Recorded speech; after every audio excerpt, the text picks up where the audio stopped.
Good afternoon, Prime Ministers.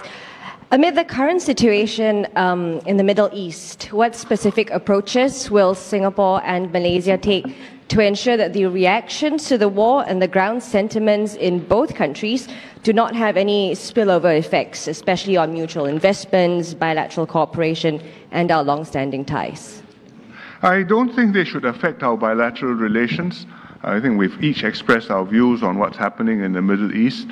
Singapore has made repeated statements about this and condemned what's happening, the violence, the human tragedy of civilians and innocent victims being killed and massacred, and hoping that the two parties can make progress towards a negotiated two-state solution to the Middle East. And I think Singaporeans understand where we stand. Malaysia also has made its position clear. I think Datuk Sri is here.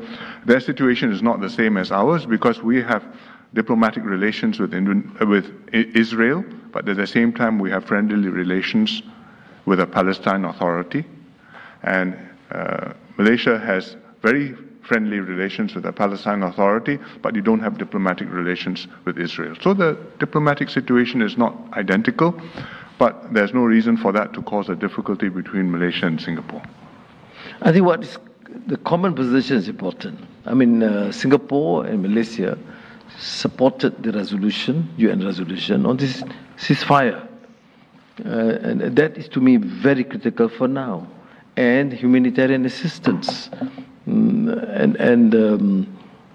That position is jointly endorsed by both countries and majority of the countries of the world. We take, of course, a much stronger position because, as I've said, the whole issue is not what happened 2 weeks ago, but the issue what we term as politics of dispossession.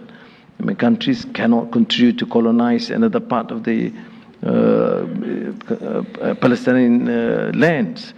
But what is critical for now is, of course, peace and stop the killings of civilians, babies, and women. And of course, the sentiment in Malaysia is very strong.